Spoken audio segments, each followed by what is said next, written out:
In the previous video, we looked at how two variable quantities might be linked by a simple formula. Sometimes, such a simple algebraic relation does not exist between two variable quantities. Take, for example, the series 1 over 1 squared plus 1 over 2 squared plus 1 over 3 squared plus and on to 1 over n squared. Say this is equal to Sn dash.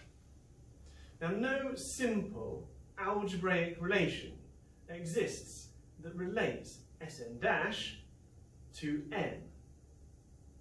And so this is a situation where two variable quantities have no obvious relationship, and yet one is the function of the other.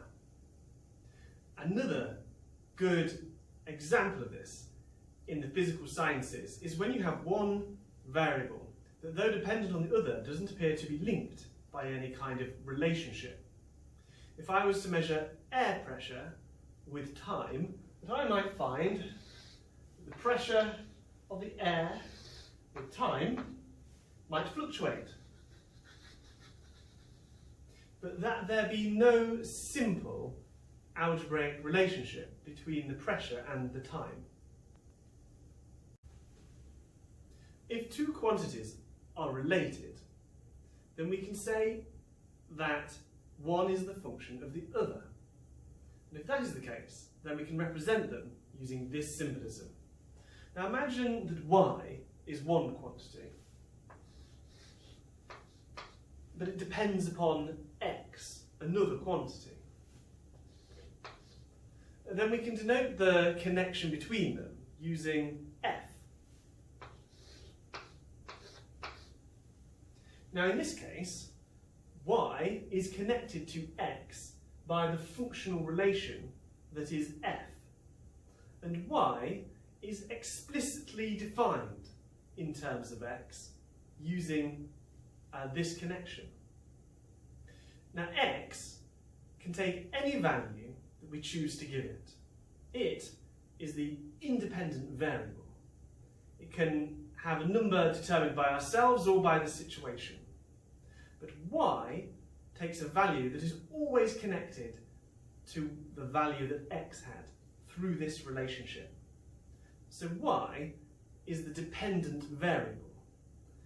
And in science, when we're drawing a graph, we always put the independent variable on the x-axis and the dependent variable on the y-axis. And then you can look at how y changes as x changes. And that relationship is the relationship defined by the functional relation f. If the function produces y from only a single value of x, as in this function, which is y equals root x, then we could say that this function is single-valued or uniform.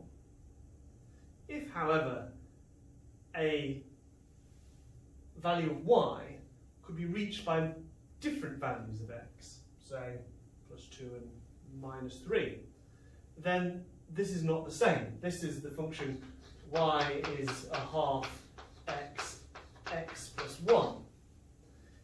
Here, the same y can be produced from two different x's. So we say that this is multi-valued or multiform. And here, there are only two solutions. But if the graph was y equals sine x, for example, then we find that a particular value of y can be obtained from an infinite number of values of x. And so this is very multiform. So if I have a function where y can be related to x by a simple formula, then I would express it as this, that y is f of x. And I would call this an explicit function. It is explicit. But not all relationships are explicit. what if y can't be expressed in terms of x? Then take, for example, x squared y minus x cos y equals 0. And the reason why it can't be expressed is because in this graph, any particular x has two values of y, and so y cannot equal one singular thing. Now that means that we can't use the same notation to describe this formula. The only way we can solve it is graphically. And so therefore we call this something different. We would give it the notation that f of x and y equals 0. And we would say that this is an implicit function. In the physical sciences, we may concern ourselves with scalar quantities, quantities that by definition cannot take a negative value. For example, mass, density, volume.